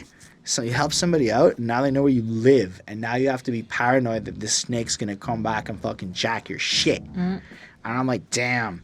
Flows on from there, same kind of shit. Big Boy, it's the same overall tone of this song. And I really enjoyed it. But one of my favorite lines is definitely in the mainstream, home team banging with these hits in the mix, flowing like some motherfucking swordfish. Because it's on point with their noise. And so, you're right, Big Boy. You held it down. But no, it's so cool. It's a really... This is how you make a song dissing, in a sense, the mainstream. By having a social consciousness attached to it. Like Andre said, if you just rhyme about how you're better than them, like Ritz does, then that's what's going to happen. You're going to be boring, not mainstream. Anyway, 4.35. It's sonically a little hard to get into. It's a little harder to enjoy. But I think the message and the lyrics is like the absolute selling point of this track, in my opinion. And the sound is a little bit harder for me to get into. But that's okay, because next up we have a Decatur song. Decatur. Oh, fuck off. Big girl from Decatur, son. It won't be over till that big girl from Decatur, son. If there was ever going to be the fly pimping song of this fucking album, it is absolutely this shit. This is excellent. The beat is just cool. It just feels like I'm wearing a fur coat all of a sudden with a cane and a hat. I don't know how it happened, but that's what the beat did to my imagination, all right? And then right off the Cool Breeze's rhyming is just fucking dope. Caught a crib, they say Breeze, you ain't know. I say what? Big Time got popped in his Benzo. I say, damn man, I'm riding in his Lexus. I'm about to dump this in new dimensions, you know? And then it just kind of imparts to tell this whole story of a situation that got set up. And then I really liked when I heard somebody talking about it at the White House. Man, I thought you said this job was for me and you. I didn't know that Bill Clampett, which is apparently a spin on Bill Clinton, wants some too. You tell us folks I'm sorry about that, Lexus. I'm about to dip and see my sister up at, nah, I can't even tell you where I put my extra player card. I'm like, that shit's blessed. The misdirection in the lyrics, the overall feel of it all, getting some politics involved. We're not even halfway through the first, or about halfway through the first verse. Either way, proper. Slow, swagged out lines that I find really appealing because every line packs a punch worth listening to. I think Big Boy follows suit. I really like, I don't know, can you see what I'm hearing? Talking to spirits when I sleep. Peep this out real quick, slick. We gets on this beat and speak about that pimp shit and walk with that limp shit, that hemp shit. Looking up at your face to see a coward and a dimwit. Looking to run in my private home just like you was the folks serving a warrant to a baby daddy who didn't come to court. That's fucking great, man. It's like, oh, I see you. You're jealous of me. You're going to show up like unwanted guests, such as the bailiff coming to tell you about fucking... Anyway, I enjoyed this shit. I thought it was really cool. Big Gibb is also really fun to listen to. Fortunately, I didn't have as much to quote from him, but he follows suit on the song really well. Unlike the last one, I thought the sound of this was just brilliant, super enjoyable, super fun to listen to. And like, it's just the kind of song where when you're already lounged back and you're chilling and it ends, you're like, you know what, I'm gonna do it again, because you're already feeling kind of... It's a lazy sounding song. This is good for a lazy vibe. 4.75. I really like this one. Yeah, well, lazy vibe, but like you said, definitely pimp feel. I think that's why it had the funky sound to it, had that funk beat to it, which is actually what OutKast is actually pretty much known for nowadays. That's why I feel like this was the beginning of that feel for them. But at the same time, I feel like it was a funky sound with gangster rap lyrics. I feel like it was hard on all levels in regards to lyrical. This one was hard. This is one of the better ones on the album. I say 4.5 on it as well.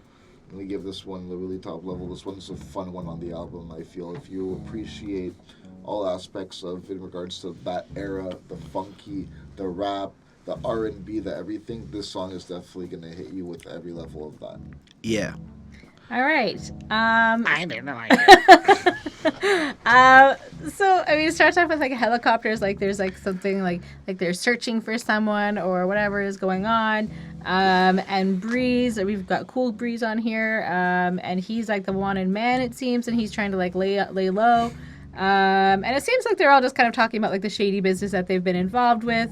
It definitely, like, I agree with the guys. It definitely has like a smooth, funky beat to it. I like that it ain't over to like the fat girl from Decatur sings. So I thought that was kind of like funny. Like there's obviously like some girl that always sings or something. Like, just, like it makes it feel more like personal to them. But I also think it's just playing up like on that homage. It ain't over to the fat lady, you know, saying yes, like of course, bringing like, it home and gangsterizing it. Yeah, exactly. Because they pimps. Pimp shit. And that's what exactly they're pimp shit. So I mean, I give this a 4 on 5. It's good. It has like meaningful stories. But again, like it's a bit slow. It's a bit too slow for me. Maybe I'm not a pimp. I don't know. And it was a bit too like slow and somber. That's all I have to say. I think you know if you're a pimp. Yeah, maybe. That's okay. Well, let's check out what's in the new Millenium.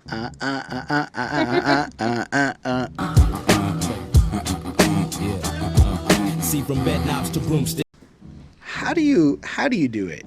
How do you make a hook so good, like so good that it's an earworm that it gets stuck in your head? And really, all you do is go, I think that's why. I think it's because it's so simple. But the rhythm is so hard. To actually emulate that rhythm is tricky. I've been trying for like since I heard it. I can't even hit it right. That like the like how do you fucking like every syllable he's doing it properly? You just beat Andre 3000. But meanwhile, what's happening in the background of that hook is that planets and stars, Earth, Jupiter, Mars, clothes, hoes, cars, it's who you are. We're ATLiens, and this is our culture. Fucking bang on. This might be the literal best hook on the album to me.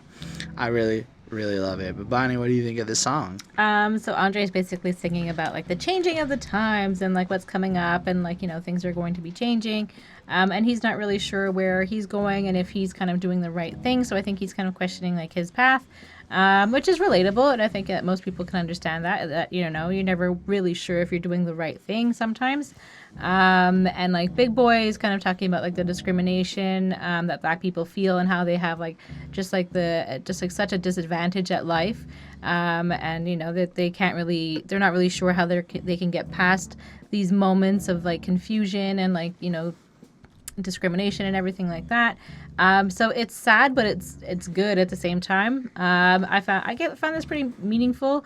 And just kind of like follow your own path, like no matter and be who you are and do what you do. So I gave this a 4.25. I found it really interesting, and I liked the acoustics as well. Yeah. I find this was like more like a song for like it should have been a single. I feel in regards to the simplistic nature of the song. This one wasn't into as much as the other ones because of the simplistic nature of it. I feel this one I would definitely give 3.75 since I'm going to rate it on 5. But I think it was a good song, one that could have been played to on the radio back then. It's too long. But yeah. But it's a song that I could feel I could listen to with my girl, though. I could feel it's a song that you can just like jam with your girl too when you're just laying down on the couch type thing. Yeah. That's how I feel with it. Song you listen to with your girl, mainstream type, simplistic nature of it that she could actually vibe to as well. Cool. I thought it was longer. It's only 3 minutes and 9 seconds. I guess the outro really makes it like elongated length, just because it kind of keeps going a bit.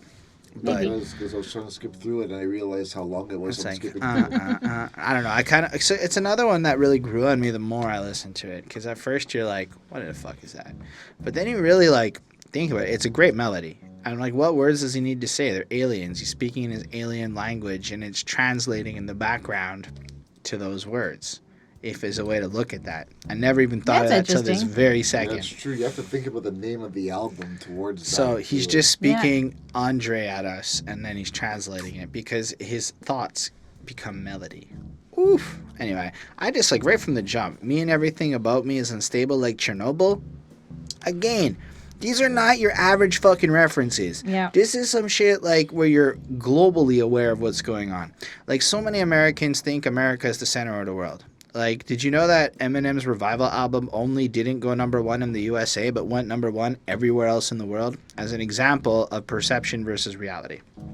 Anyway, ready to go at any moment, jumping like a pogo stick. Life never lived up to my expectations, so I accepted patience, expect the worst, but now I'm pacing back and forth inside. I'm melting like water on wicked witches. A monster truck done come and ran over my picket fences. So he's trying to just have his regular ass dreams. And life is so fucked up and unstable, and everything that's happening seems to just be getting in the way, but he's a patient person waiting for that moment when it's going to go his way, and it builds up, and I just feel like, again, it's flowing into that frustrated situation. It's just a phase. It's all gone past, but that gets old too. I'm weakening like a deacon doing dirt. What am I supposed to do? That's an interesting point, because when you are dealing with some hard shit, at a certain point, it gets impossibly hard. Like, let's say you wake up every day and you're depressed and hungry. How long are you going to be able to live like that before it's too much? Before you end up be willing to do the wrong thing. And if you're somebody like Andre who's on a life path of trying to do the right thing, we'll call it, that temptation must be fucking real, especially if, like, you're like, how the hell am I touring but I can't pay my bills, know? And then I think when Big Boy was like, I'm proud of you people for selling your crack in sacks. I'm glad I'm white, not black. Shit on the real. That's how the mighties act. He's right. I've seen it. Like, firsthand, seen white hunky ass motherfuckers acting exactly like that. Like, literally. It's not an exaggeration. And it's worth pointing out that every rap album can point this out from nearly every era of history. And so if anyone ever wants to go, where are the metrics? Well, somebody should do an official study and track a geolocational lyrical analysis of all hip-hop and look for repeated instances of police brutality and all sorts of other things. And I bet the numbers would be so staggering that even white people of the most ignorance couldn't deny the reality. I digress. I think the song is brilliant. It's really fun to listen to. I give it a 4.5 on 5 because, I mean, that vibe is just... It's just so good. And again, there's meaning. It fits. And it is. Like, something I guess we haven't really said enough is they keep going back to that theme of being ATLiens. Like, Yeah. it is a concept Yeah. for the album. It's a story, and they keep it going. Well, let's keep it going with E.T. Extraterrestrial. Okay.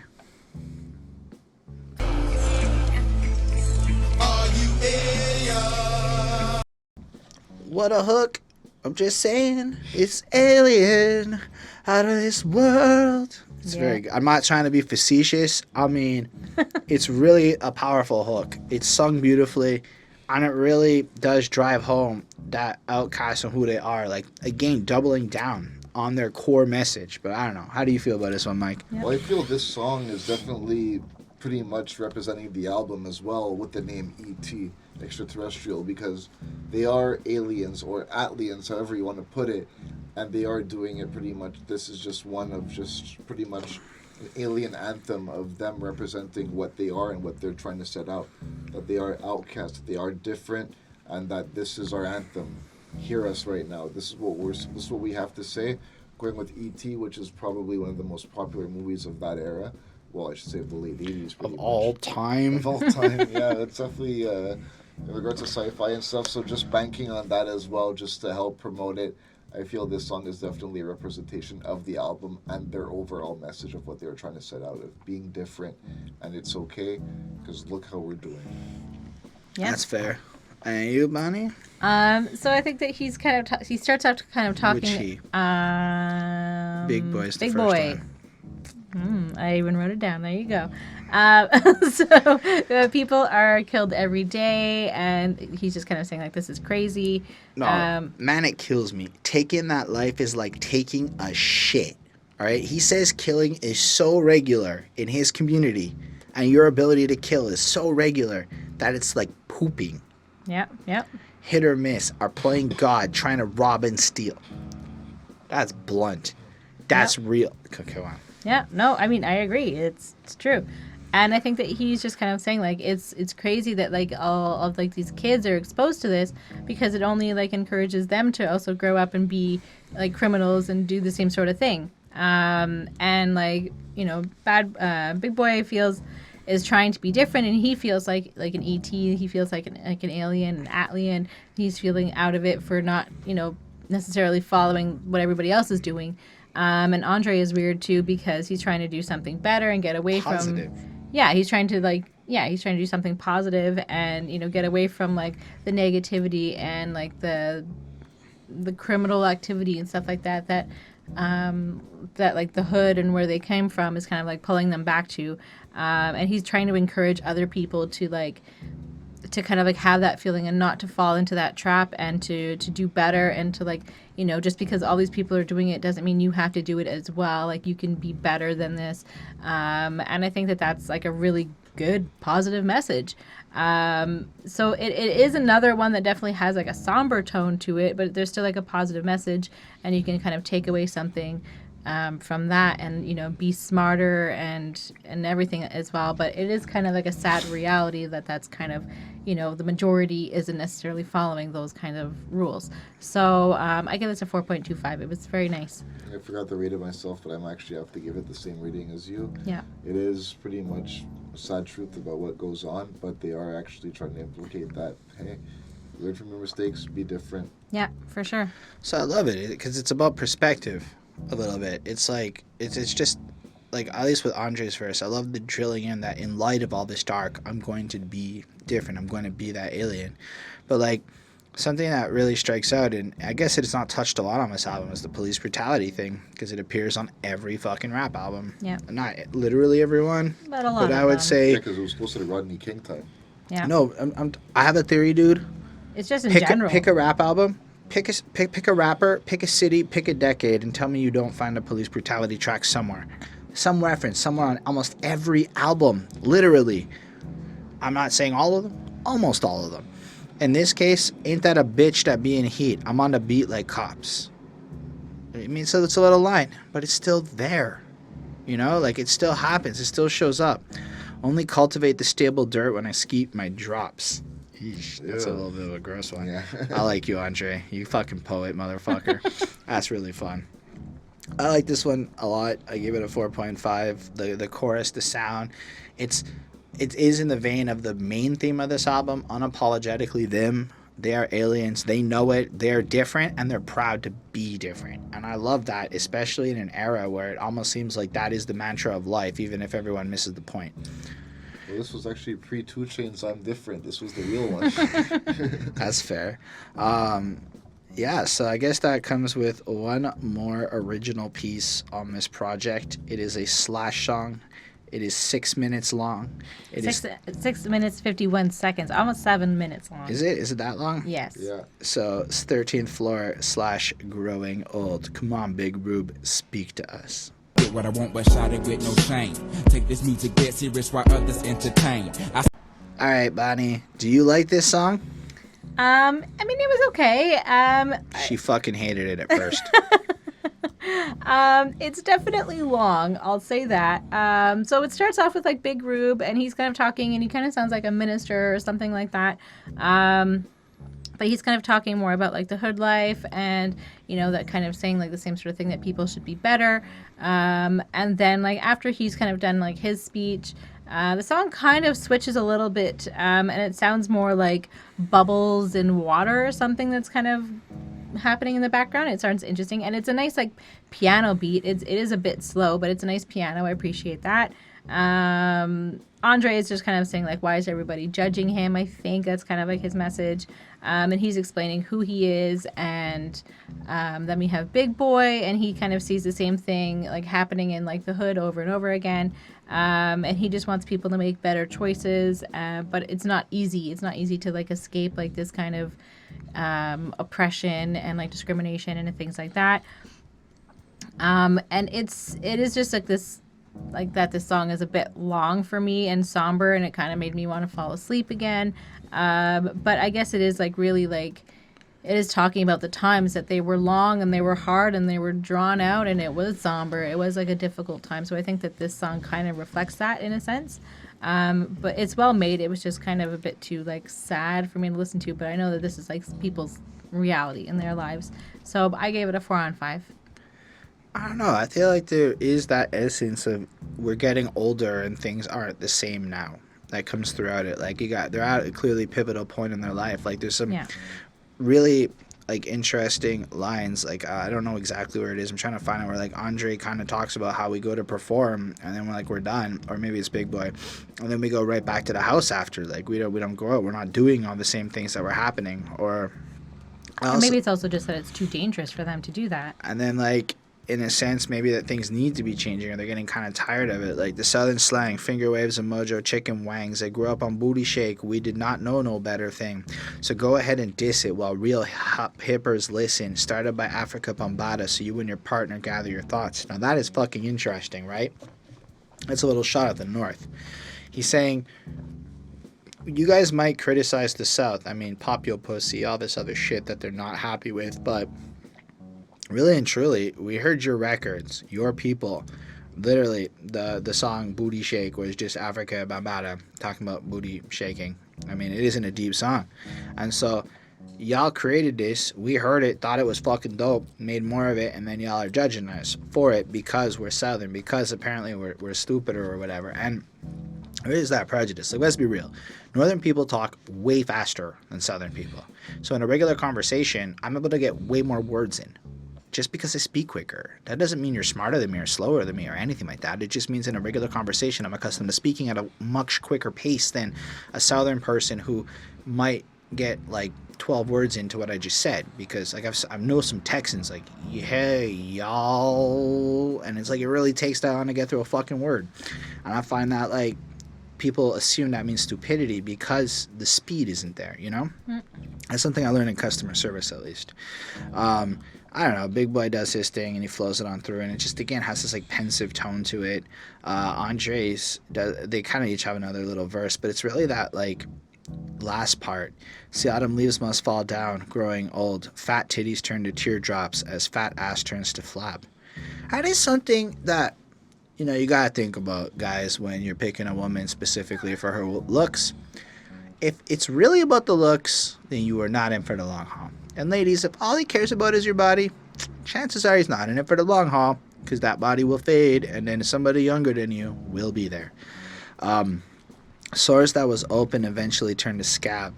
Trees bright and yellow turn yellow brown. Autumn caught 'em. See, all of them leaves must fall down, growing old. And he just kind of repeats it, and it fades out. And I'm like, it's really interesting, right? Because age is something that affects us all, and it changes our lives, and it changes our priorities. I mean, I'm 31 now. I don't really care about the same things I did 10 years ago. And you know what you don't hear? Growing ups rapping about growing up very often. In fact, That's you true. really don't hear it. In fact, you hear 46-year-old nine-figure millionaires whining about how their legacy's been ruined because some YouTubers pointed fun at them. Like, fuck off, man. Y'all know who I'm talking about. I'm going to keep going there. Anyway, this was brilliant to me. This was a cool last real song on the album. So I gave it a 4.5 on 5. I really enjoyed it. It is very long, but it gives you something for every minute of that longness. That is powerful, that is emotional, and if you think about it as an album closer on this extraterrestrial adventure, it is a fitting one. Yeah. Well, I give it a 3.25 due to the fact that the length is really Kills what me. kills it, because of I feel it is a good song, but I feel like the thing is it does drag on for too much. It takes a good concept, but that's what kills it, the fact that it just drags it on way too long. That's why I don't really have too much to say, because everything's been said already by you guys. The message was clear there, but I just felt like it was prolonged. Yeah. That's all right. So I don't know if this was on the original album, the deluxe album. I looked it up. It said it was on there. So let's talk about the Elevators ONP Organized mix. Noize some Productions 86 mix.